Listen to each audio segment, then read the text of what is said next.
engkau senantiasa berbuat dosa secara terus-menerus, namanya israr dalam bahasa Arab. Melakukan dosa terus-menerus, kemudian tidak bertobat dengan segera.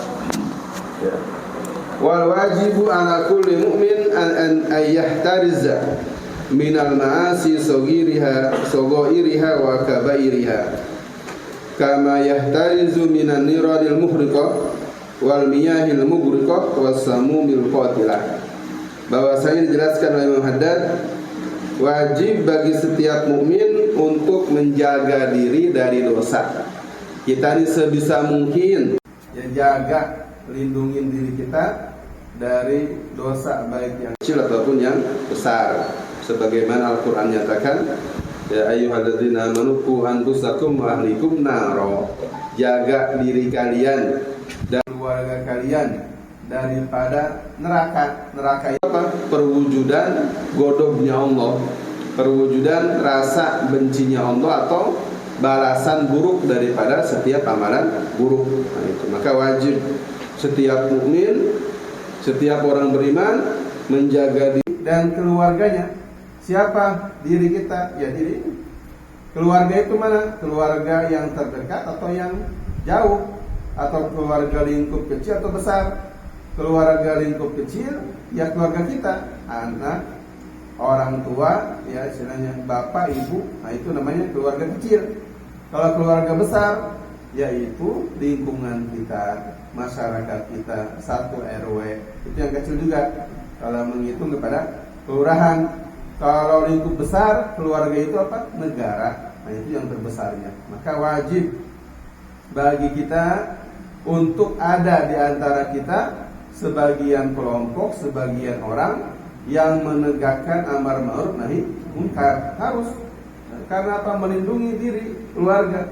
Maka kita bersyukur ya di Sumur Batu ini ada amar ma'rufnya banyak, nahi munkarnya insya Allah banyak juga, meskipun hanya terlihat baru segelintir orang doang begitu. Nah ini yang berat ini, nahi munkar ini berat sekali, masya Allah. Mudah-mudahan kita semua andil dapat bagian daripada amar ma'ruf nahi munkar. Tidak cukup sekedar ngaji, tidak cukup sekedar belajar agama kalau tanpa amar ma'ruf nahi munkar. Ini ma'ruf namanya nih, di perbuatan baik. Nah, yang harus ditonjolkan lagi adalah munkar. Sebagaimana ma'ruf, amar ma'ruf itu adalah seperti orang yang menanam tanaman, dirawat, begitu. Itu namanya ma'ruf. Jadi kalau munkar itu apa?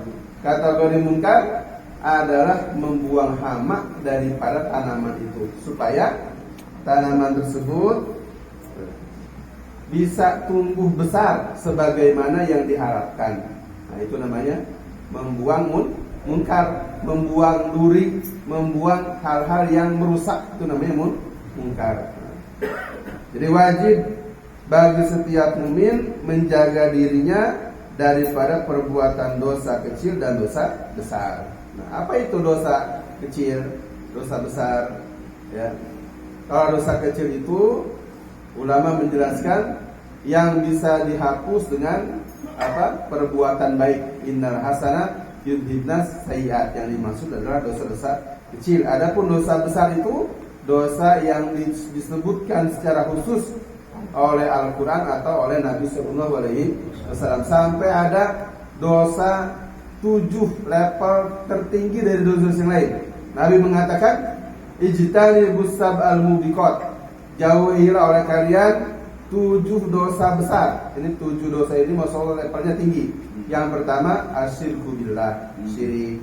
Kemudian ada namanya qadzful muhsanat, nyangka zina, muslimah, apalagi sihir, bunuh diri, lari dari peperangan, dan berbagai macam dosa. Dan semuanya itu kalau kita mau paham, ada dalam kitab namanya Kabair, khusus menerangkan tentang dosa-dosa besar. Itu namanya kitab Kabair, karangan Imam Az-Zahabi. Dan juga ada dalam kitab Az-Zawajir, karangan Imam Ibnu Hajar, yang menjelaskan tentang dosa-dosa besar. Nah, mau kecil atau besar, semuanya harus kita jauhi, harus kita lindungi diri kita daripada kena dosa tersebut. Sebagaimana melindungi diri ini daripada terkena api.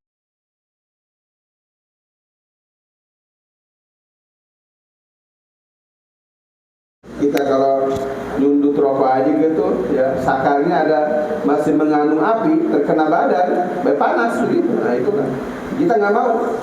Terus juga menjauhi dosa itu sebagaimana menjauhi diri agar tidak tenggelam ke dalam air atau ke dalam lautan yang dalam. Dan juga sebagaimana melindungi diri tersebut, sebagaimana jangan sampai masuk ke dalam diri ini adalah racun yang mematikan.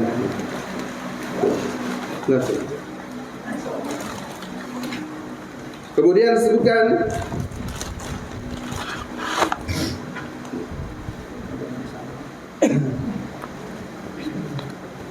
wala yahsaru dzanba wala yaqsudahu, dan disebutkan tidak boleh seorang mukmin itu memilih dosa-dosa, tidak boleh. Jadi seumpama nih kita udah ada umum di masyarakat ya, ada perbuatan yang sifatnya itu dosa besar atau dosa kecil, tapi karena dianggap biasa dosa kecil tersebut menjadi besar karena rasa pembangkangannya itu yang menjadi besar begitu. Padahal dosanya kecil, tapi karena orang itu melakukannya dengan sengaja atau dengan meremehkan, maka yang kecil menjadi besar. Nauzubillah min. Maka jangan kata Imam Haddad memilih-milih dosa gitu. Jadi seumpama nih ada dihadapkan kepada kita satu, ya seperti contoh dalam hadis, ini iblis menipu seorang soleh. Iblis kuat itikaf di masjid berhari-hari zaman Barsesol, Barsesol ngelihat iblis nih, dia kuat itikaf di masjid berhari-hari, nggak makan, nggak minum, nggak tidur. Sampai Barsesol ini, waduh, ternyata ada orang yang mengalahkan ibadah saya, begitu. Sehingga dia penasaran. Kata Barsesol, Masya Allah, aku melihat engkau berhari-hari di tempat sholatmu, sujud, sholat, kemudian baca zikir tanpa tidur, makan, minum, apa rahasianya? Nah, akhirnya diungkapkan oleh iblis ini yang menyamar. Kata Barsesol, mudah, yaitu 3 perkara. Engkau boleh lakukan salah satu atau kau lakukan semuanya. Apa kata iblis ini? Yang pertama, engkau zina. Kata Barsesol, oh enggak, ini dosa besar, jelas ya. Terus yang kedua, apa yang kedua? Membunuh. Nah ini juga jelas dosa besar. Yang ketiga, minum tramadol. Yang ketiga, suruh minum khamr, minum anggur, bir, misalnya gitu. Ini yang ketiga, ini pilihannya nih, minum khamr. Kata Barsesol, wah ini ringan di bahasa ini, ringan. Akhirnya minum khamr, ternyata khamr ini menyebabkan apa? Tertutupnya akal sehat, gelap mata. Pada saat itu ketika minum khamr, ada perempuan cantik lewat, akhirnya diperkosa, ada orang tahu, akhirnya dibunuh. Semua dosa dilakuin karena sebab apa? Satu, yaitu menganggap remeh satu perbuatan dosa. Jadi maka tidak boleh ya melakukan dosa meskipun dalam keadaan mendesak, ikhtiar nggak boleh, tetap. Terus bagaimana caranya? Diam, udah begitu, diam. Seandainya kita nih nggak ada solusi lain, kalau melangkah seumpama terkena dosa, maka jalan terakhirnya adalah diam. Maka kata Imam Haddad disebutkan dalam Imam Qurtubi, di situ ada tukiran Imam Haddad, az-zaman zaman sukut wa mulazamatul buyut wa ridha bil qut wa ilaan tamut. Ini zamannya diam. Bayangin zamannya Imam Qurtubi itu, Masya Allah ya. Ini zaman diam. Akhirnya nggak usah banyak kelayar keluyur kalau nggak ada keperluan penting. Diam di rumah. Terus zaman sukut wa mulazamatul buyut wa ridha bil qut, makan seadanya gitu, sedapatnya, ila antamut, sampai kamu mati. Kata Ini kenapa? Karena betapa dahsyatnya pada saat itu fitnah yang merebak, yang merajalela. Apalagi sekarang, Masya Allah. Fitnahnya ada di kantong kita, ada di tangan kita fitnahnya, Masya Allah. Tinggal buka, keluar dari itu.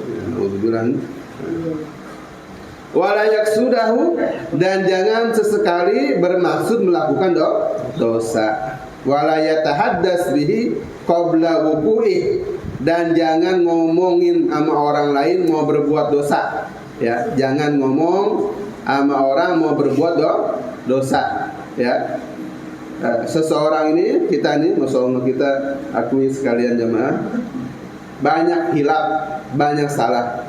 Sebetulnya kalau mau bicara masalah dosa ini, dosa saya lebih besar, lebih banyak, dan yang mengetahui hanya saya dengan Allah.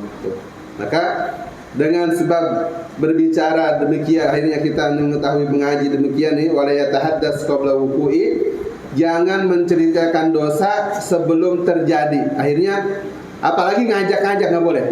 Ya, jangan. Ada hiburan yuk, lajo yuk. Itu ngajak. Udah dosanya panen. Ya. Dia sendiri berdosa, udah gitu mau bawa rombongan untuk berbuat dosa, udah panen dosa. Ya naudzubillah. Kalau kebaikan begitu sama. Mau ngaji sendirinya dapat pahala, dengan sebab ngajak orang juga dapat pahala, panen pahala, berarti begitu. Tinggal begitu. Jadi mandala ala khairin kafaili, man sanna sunnatan hasanah falahu ajruhu wa ajru man amila biha, dalam hadis begitu. Barang siapa yang menuduhkan suatu perbuatan, maka baginya seperti orang yang mengerjakan. Kalau perbuatannya baik, maka dinilai dia seperti orang yang mengerjakan perbuatan baik. Kalau pekerjaannya buruk, demikian juga mendapatkan dosa. Naudzubillah min dzalik. Wala yafrah bihi ba'dal wuku, dan jangan juga merasa senang dengan perbuatan dosa yang sudah dilakukan. Ya naudzubillah min, dari udang lawin dosa diposting. Ya, kan sama aja dengan mengajak orang untuk berbuat dosa. Naudzubillah min. Disebutkan dalam hadis, barang siapa yang berbuat dosa dalam keadaan tertawa, maka Allah akan memasukkannya ke dalam neraka dalam keadaan menangis. Kenapa? Karena dosa itu haknya sebenarnya kalau orang berbuat dosa harus menangis. Hilaf, ya Allah, menyesal begitu. Harus ada perasaan menyesal dalam hati. Ya. Fa idza waqa'a fihi kana al-wajib alaihi satruhu.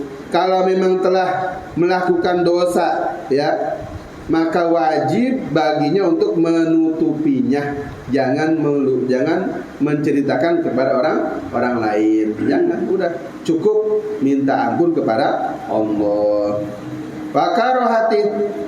Wa karahatuhu, ya. Dan juga benci kepada perbuatan dosa tersebut. Harus, ya, memiliki kebencian kepada dosa, itu merupakan salah satu tanda kesempurnaan iman. Ya. Wal mubadarah bi taubati minhu fil hal, dan buru-buru bersegera untuk tobat apabila terjerumus ke dalam dosa buruk. Ya. Jadi berdosa, tobat lagi, begitu terus. Jadi kita ini memang sebagaimana disebutkan dalam istilah manusia itu apa? Nisyan namanya. Manusia manusiati, kalau bahasa Arab itu sesuatu yang dilupakan, yang banyak lupanya. Kalau lagi ngaji mah Masya Allah, amal dosa itu kayak ngeri. Akibatnya apa? Kalau orang berbuat dosa, dalam Al-Quran disebutkan ancamannya apa? Kullama nadijat juluduhum badalnahum juludan ghayraha liyadukul. Anda akan mengerikan. Setiap kali ahli neraka itu dimasak oleh Allah, dibakar, ya, dagingnya matang. Begitu matang, utuh lagi, kembali seperti awal, dibalikin lagi, disiksa lagi, terus sisaan pertama dengan kedua berbeda, dengan ketiga berbeda, terus semakin lama semakin mengerikan. Nauzubillah min dzalik. Mudah-mudahan Allah Subhanahu wa taala menjaga diri kita, keluarga kita, lingkungan kita daripada perbuatan dosa. Amin ya rabbal alamin. Dan mudah-mudahan Allah taala karuniakan kepada sekalian husnul khatimah. Amin ya rabbal alamin. Mohon maaf atas kehilapan dan juga minta duluan karena ada acara tadi sekian, dan minta doa kepada jemaah sekalian. Mudah-mudahan ziarah yang dilakukan diterima Allah Subhanahu wa taala. Amin. Assalamualaikum warahmatullahi wabarakatuh.